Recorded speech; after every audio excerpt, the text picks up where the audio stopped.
Hi, my name is William Opioke. I'm the catering chef here at Augusta Health.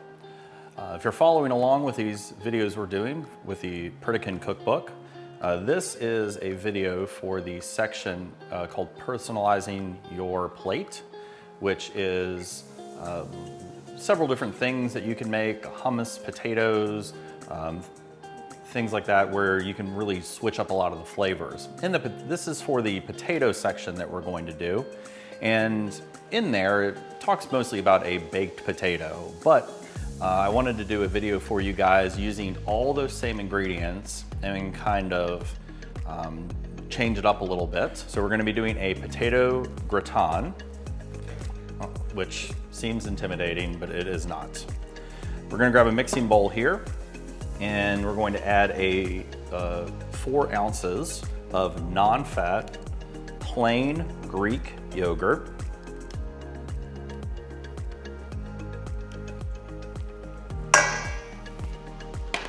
We're going to be adding 4 ounces of non-fat sour cream.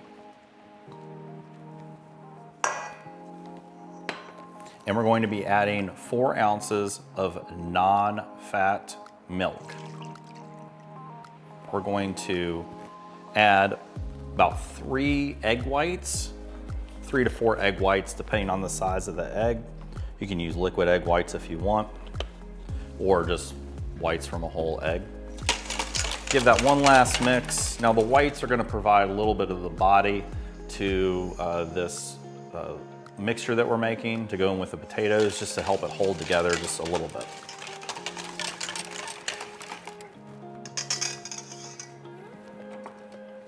So we're gonna set this liquid aside. Now we're going to get to slicing our potatoes. So this is a mandolin, and it is somewhat of an intimidating piece of kitchen equipment. It can be tricky to work with. Most of them come with guards to them. I advise you, if you don't use the mandolin often, to definitely use the guard to slice the potatoes. If you cut yourself once with a mandolin, you will never forget it and you won't do it again. So don't, just work slow though. You do need to take your time and make sure your hand's not gonna slip. I'm not using the guard just because I've done this for so long, so it's I'm very comfortable using it. So I'll slice a couple right now. And that's about how thin you want them. You don't want them very, very thick. They won't cook as evenly. They won't, the dish won't work, and it'll just be very chunky, and it's not gonna turn out very nice.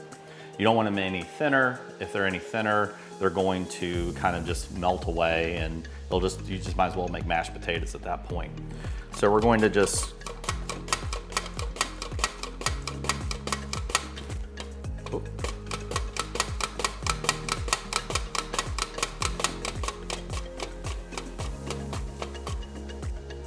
again, like I said, I'm very comfortable with the mandolin, so don't feel that you have to rush or do anything fast.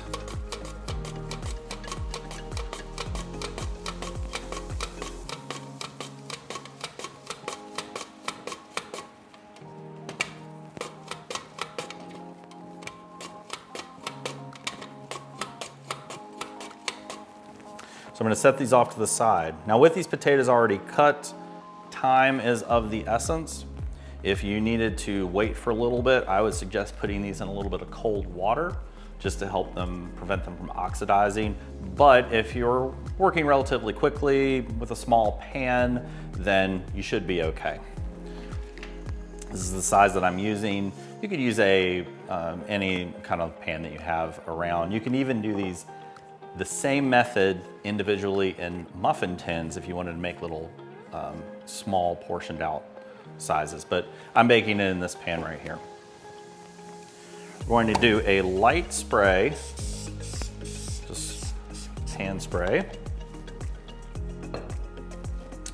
Now we'll revisit our liquid here, and we're just going to add a little bit to coat the bottom. Not a lot. I have a half of a cup here. It's not quite a half of a cup. I'd probably say that's closer to a quarter of a cup. But we just want it to just coat the bottom of our pan. And then we're going to take, I'll show you outside of the pan right now. We're gonna take our potatoes and layer them one right on top of the other, just like this. We don't want to crowd them. We should never stack them like that on top of one another because we want the liquid to go throughout the whole dish.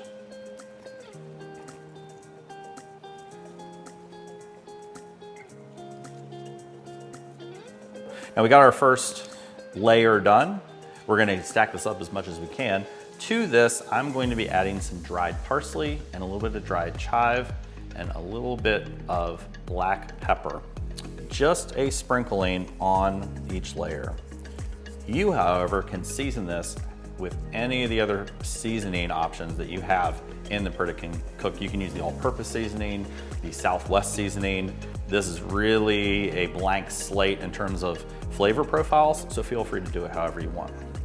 Now we have our potatoes down, our liquid, and then our potatoes, and then our dried herbs. We're going to be doing one more scoop of liquid. And then we're gonna repeat with the potatoes the same way. Now when we get to our last layer here, the top layer, another sprinkling. Now on top, I will do a little less liquid than I have in between the layers, which is just a tiny little bit, and give this one press.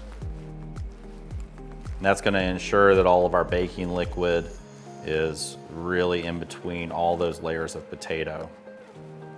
All right, now that we have all our potatoes layered up with all of our layers of liquid in between them, I've preset the oven to 350 degrees. You could also do this at 375.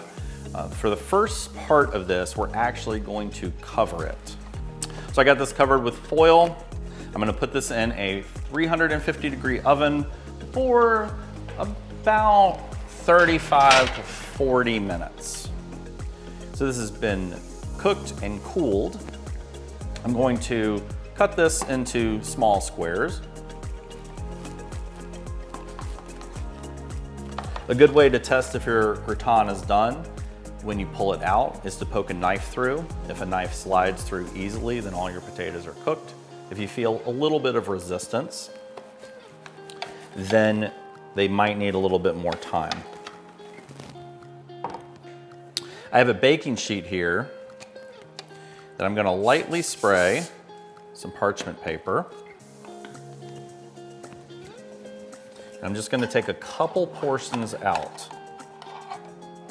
I feel that these are nice to have as is, but a really great way to elevate them is to take them out and bake them again.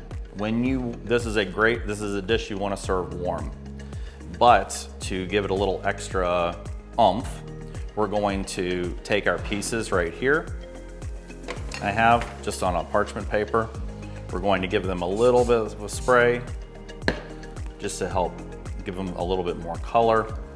I'm gonna pop these back in a 350 degree oven for about 15 to 20 minutes, just until they're hot all the way through.